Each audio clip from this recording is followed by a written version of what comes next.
Halo pemirsa, apa kabar? Senang sekali kami berdua bisa menemani Anda kembali dari studio kami di Washington DC di acara kita bersama yaitu VOA Reportase Weekend bersama saya Ian Umar dan Aryatno Budianto. Apa kabar pemirsa? Semoga semuanya berjalan lancar dan selamat. Nah, kalau sekarang kan udah musim panas ya, di Amerika identik dengan musim liburan gitu ya, semuanya pada liburan.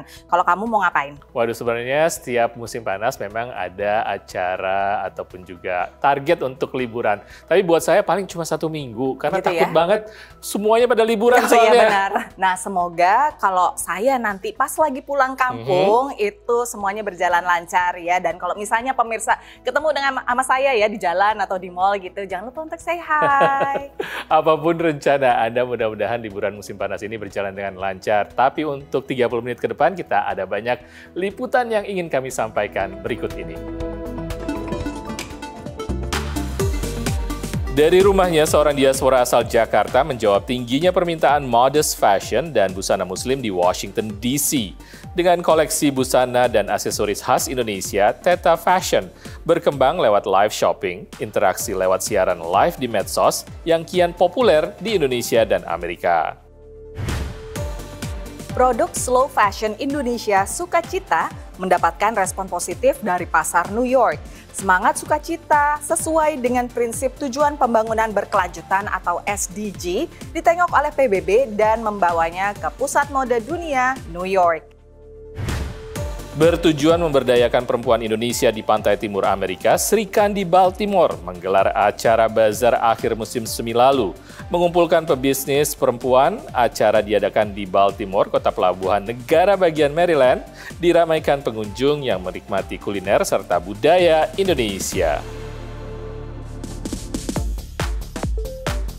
Pemirsa, untuk memenuhi kebutuhan busana muslim atau modest fashion di Amerika Serikat, warga Indonesia ataupun juga diaspora muslim perempuan Indonesia memenuhi kebutuhannya melalui sebuah toko yang ternyata cukup mempunyai strategi yang menarik, yaitu melalui online shopping dan juga interaksi di media sosial. Betul, nah interaksi ini atau live shopping ini memang sedang populer tidak hanya di Indonesia tapi juga di Amerika Serikat pemirsa. Dan ini dilakukan oleh seorang diaspora asal Jakarta, Zerlita Arifin, yang mencoba menjawab membludaknya permintaan warga di sekitar Washington DC atas modest fashion atau baju yang lebih tertutup. Ian, kita kenalan dengan orangnya berikut ini.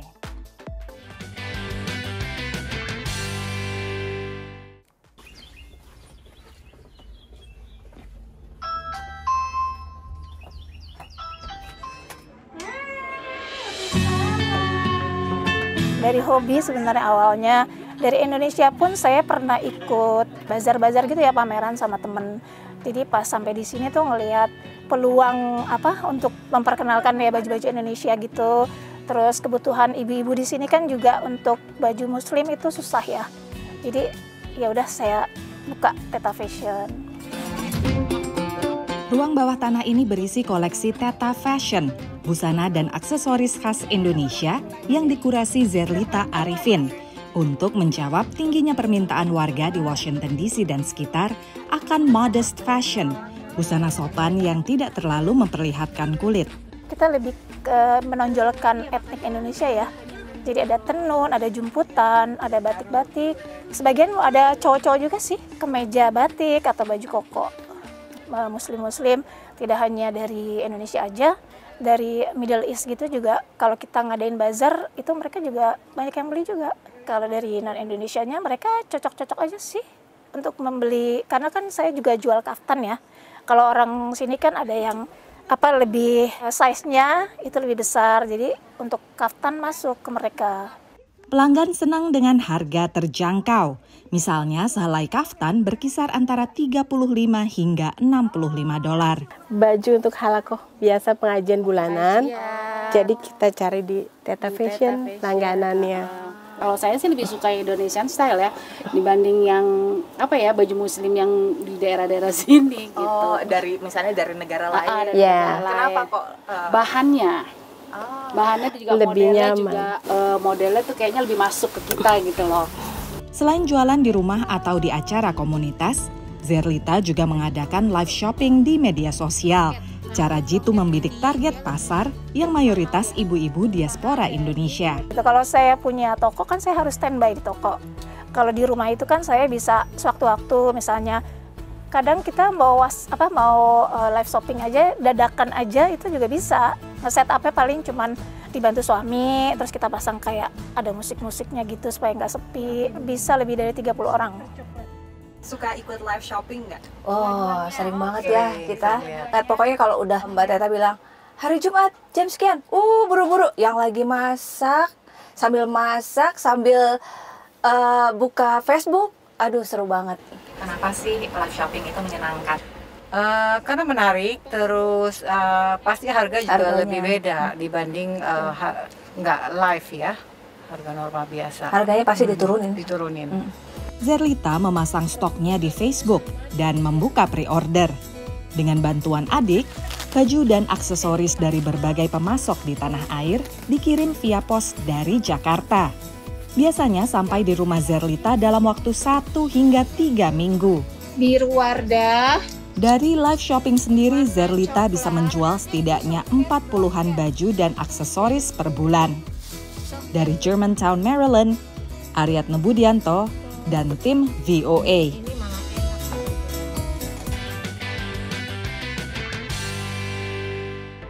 Produk Indonesia itu memang beda daripada produk baju muslim dari negara lain. Karena selain bahannya katanya lebih enak, juga desainnya atau modenya itu juga bagus. Dan itu dicari-cari oleh warga diaspora muslim lainnya, bukan hanya Indonesia aja. Dan strateginya tadi juga online shopping dan interaksi melalui medsos. Pasti juga, wah ini bajunya ini, dan ada diskon. Dan itu yang dicari oleh ibu-ibu kan. Oke pemirsa, masih banyak liputan-liputan lainnya, jadi stick around di Reportase Weekend.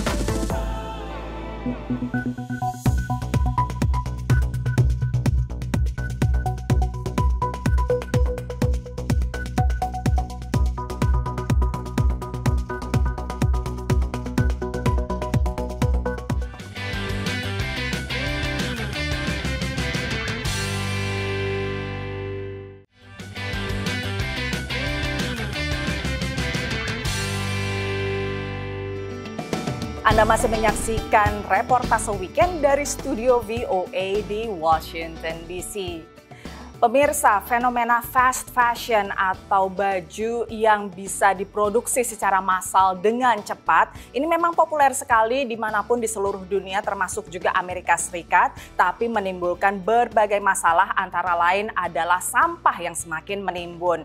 Dan sebagai antitesisnya ada yang namanya konsep slow fashion. Dan konsep slow fashion ini diadaptasi oleh sebuah brand asal Indonesia itu Sukacita dan dilirik oleh PBB karena sesuai dengan jalannya mereka untuk fashion yang sustainable dan juga masuk dalam pasar mode di New York City.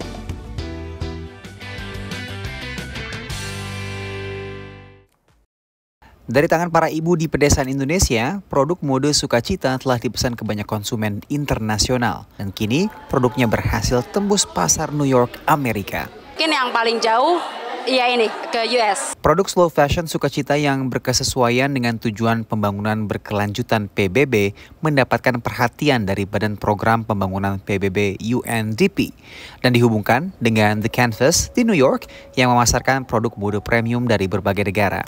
So people are no longer willing to spend that much for the typical name brands, and also people are becoming much more conscious about fast fashion. People always walk into the store and they love the selection we have because we have a lot of very unique pieces that you're never going to find anywhere else. Produk Sukacita dijual di toko The Canvas New York sejak akhir 2023 lalu. Menurut pengelola The Canvas, produk pakaian Sukacita mendapatkan respon yang positif dari pasar New York, khususnya di musim semi dan musim panas ini. Everyone loves the pieces. They're more so spring-summer oriented naturally. So now we're seeing a bit of more of a pickup, with the merchandise. But everyone loves the handmade details.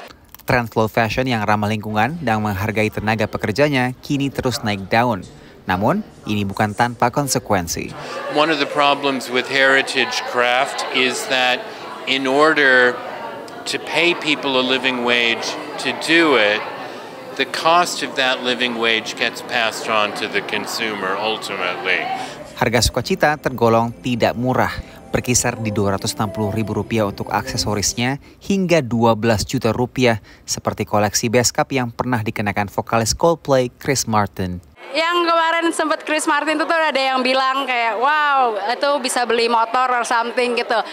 Melalui pesan di label pakaiannya, Sukacita mengedukasi pembeli bahwa harga mahal bukan hanya untuk kualitas baju, namun juga manfaat penghidupan layak yang diterima melalui upah para pengrajinnya. Sukacita itu melalui banyak banget tangan pengrajin. Mulai tadi yang aku ceritain, mulai dari kalau misalnya koleksi kapas, mulai dari petani kapasnya sendiri, itu kita memberi impact kepada mereka. Yang membersihkan kapasnya, yang memintalnya jadi benang, terus kemudian penenunnya, kemudian kalau misalnya di batik, of course pembatiknya, terus juga habis itu yang celup, yang mewarnainya, terus sampai ke yang bikin pola, motong kain, menjahit, fitting, sampai finishing semuanya. Itu ya itu, menyentuh sangat banyak tangan pengrajin dan memberi impact kepada mereka. Itu yang penting. Produk Sukacita dipasarkan di The Canvas bersama dengan brand-brand internasional lainnya yang semuanya mengedepankan konsep slow fashion. Dari New York, Randy Wicaksana dan Nadira Gasani, VOA.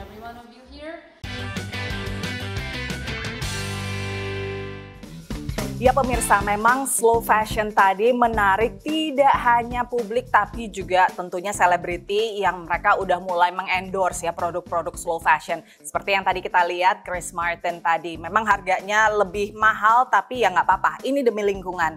Dan juga demi pemirsa ada sebuah liputan dari entertainment ya, dunia entertainment. Ya tadi kan juga memang ada selebritinya, ada Chris Martin dan juga ada Angelina Jolie ternyata pemirsa yang sangat-sangat mendukung sustainable fashion dan juga ada Emma Watson.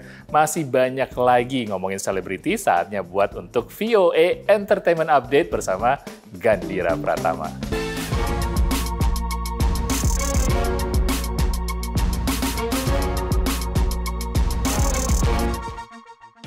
Hey guys, welcome to VOA Entertainment Update, your one-stop shop for everything pop.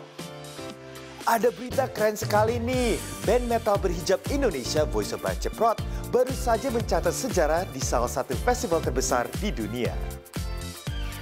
Band metal dengan personel berhijab dari Indonesia, Voice of Baceprot, yang terdiri dari basis Widi Rahmawati, vokalis dan gitaris Firda Marsha Kurnia, dan drummer Siti Aisyah, menoreh sejarah sebagai musisi Indonesia pertama yang tampil di salah satu festival musik terbesar di dunia, Glastonbury Festival di Inggris.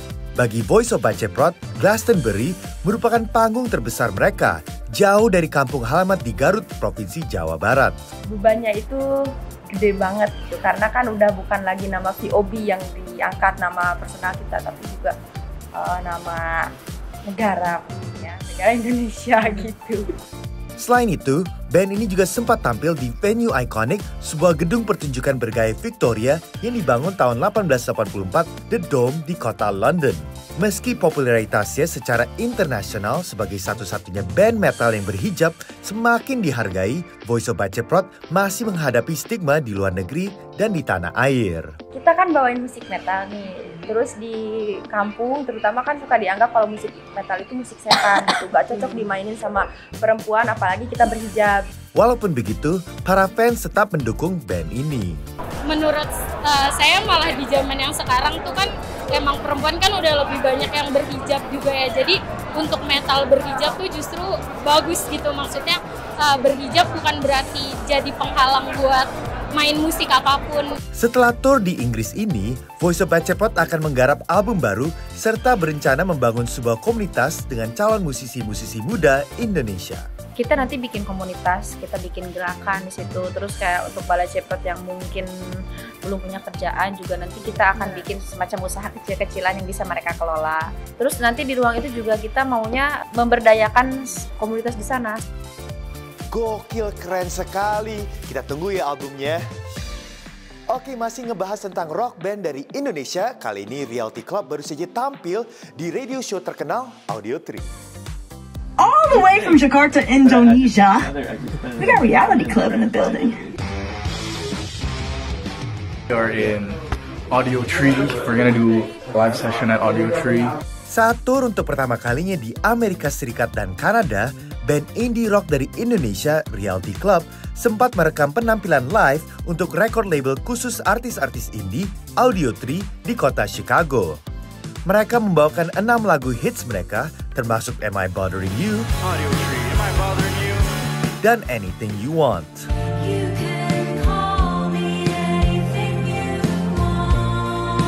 It made us wanna like do a live recording for like a new song or something. I don't know, but hopefully we could come back maybe for our album tour. Pertunjukan plus interview sepanjang 40 menit untuk Audio Tree sudah bisa dinikmati di YouTube serta streaming service lainnya seperti Spotify, Apple Music, dan Amazon Music. Selain itu, band ini juga akan tampil di beberapa venue di Indonesia sepanjang bulan Juli, termasuk pertunjukan debut mereka di Festival We The Fest. Wah, hebat, luar biasa. Menyala terus Reality Club, and good luck on your shows. Oke, sekian dulu dari VOA Entertainment Update. Saya Gener Pertama, signing out dari studio VOA di Washington DC. I'll see you next time. Peace.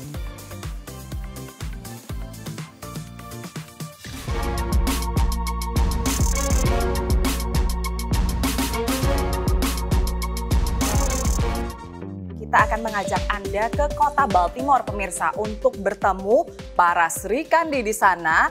Para perempuan Indonesia di kota pelabuhan ini berusaha untuk memperkenalkan Indonesia dengan cara mereka, yaitu lewat sebuah acara bisnis. Jadi stick around, tetaplah di Reportase Weekend.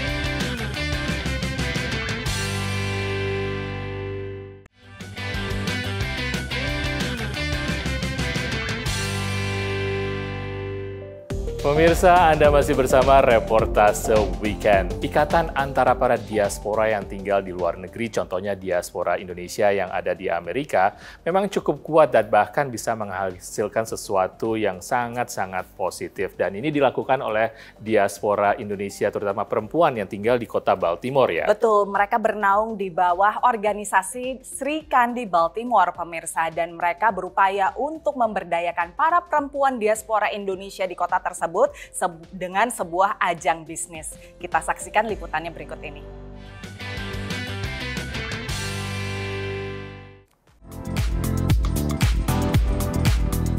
Kayaknya udah pada kumpul di sana ya. Let's go.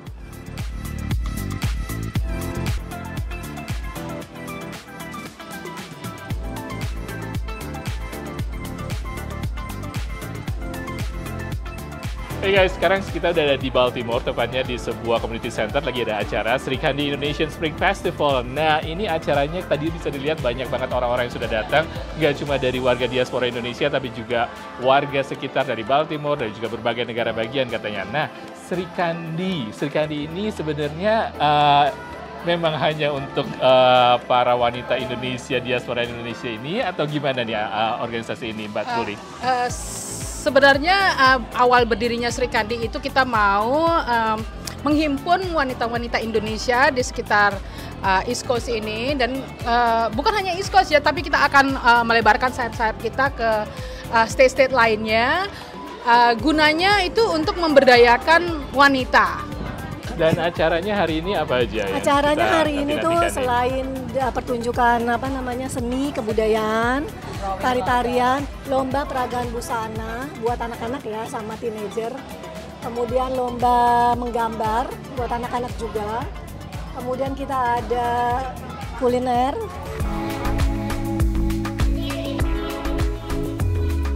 Oh my god, ini rame banget. Lihat ya guys. Penuh banget, ini ada pertunjukan-pertunjukan musik di kanan saya, di belakang situ. Tapi juga lihat ya guys, ada makanan, stand-stand banyak sekali yang kita bisa cobain dan nikmati. Dan kayak ada pertunjukan yang seru nih habis ini. Nah, emang ini sebuah event Indonesia, tapi yang pendatang tuh beragam, tidak hanya diaspora Indonesia, tapi juga ada orang-orang seperti Yanis nih. How did you know about this event?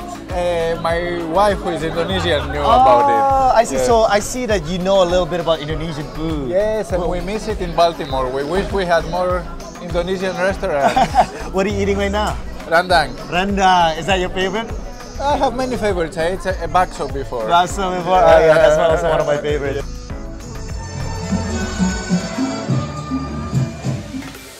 Waduh, suasananya seru banget ya. Di sini ada banyak banget yang bisa diekspor, terutama makanan nih. Udah makan siang nih, sekarang waktunya makan siang. Udah semangat banget. Mungkin kita bisa, terus kita gabung dengan makanan kita, terus kita coba-coba lagi ya kayak biasanya. Ada apa aja di sini ya?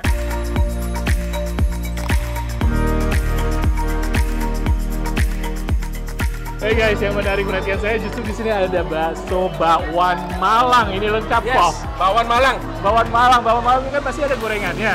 Ada dong. Wah. Ada gorengannya, ini ada wontonnya juga, komplit deh.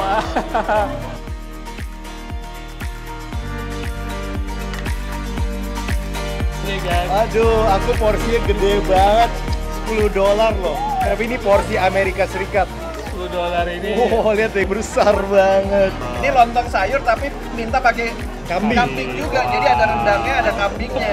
Aduh, gila. Menang nih kayaknya Yogi. Iya, kayaknya gue juara nih. Kalau Mas Ian apa nih? Karena saya kangen sama bakso Malang. Tadi lihat ada bakso Malang, ada baksonya, ada gorengannya. Itu kan beda banget ya kalau bakso Malang. Pasti ada pangsit gorengan seperti ini. Jadi saya pesan bakso Malang. Nah, ini harganya berapa nih? $15. 15. 18. Wah, lumayan. Ini $10. Ini $10. Kita coba dulu ya bakso Malangnya ya. Kuahnya masih harus coba kuahnya. Tadi bisa dilihat sambalnya taruh banyak kan? Banyak banget, gila. Aku aja nggak berani, Mas. Pedas tapi masih bisa. Masih bisa, aman. Wah, kuahnya enak. Kuahnya mantul. Kalau baksonya gimana tuh? Enak. Wah, oke.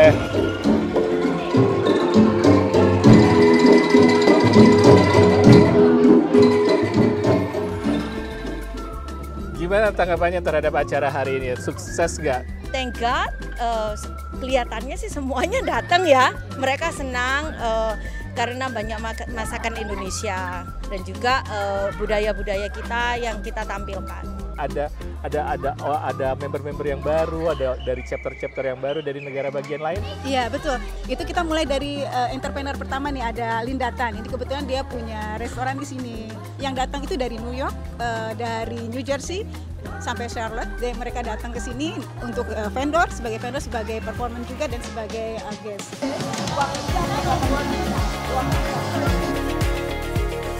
Seru banget ya acara hari ini. Iya, weekend kita bener-beneran seru ya. Iya, tadi puas nggak makannya tadi? Oke banget. Oke banget. Dan selamat ulang tahun untuk Sri Kandi. 1 year, semoga sukses terus. Nanti mungkin insya Allah tahun depan kita kembali lagi dong. Exactly.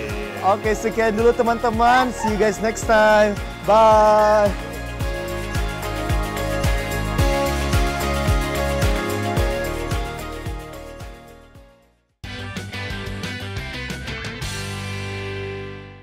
Upaya yang sangat positif tadi dan juga adalah hari yang dirayakan oleh mereka sebagai 1 tahun anniversary berdirinya Sri Kandi Baltimore. Congrats untuk Sri Kandi Baltimore dan ditunggu acara-acara positif berikutnya. Pemirsa, demikian reportase weekend kali ini. Sayangnya kita berdua harus pamit dulu. Saya Ian Umar dan Aryatna Budianto. Tidak lupa mengundang Anda untuk berpartisipasi di media sosial kami dengan handle VOA Indonesia. Sampai ketemu lagi minggu depan. Stay safe and stay healthy. Dadah!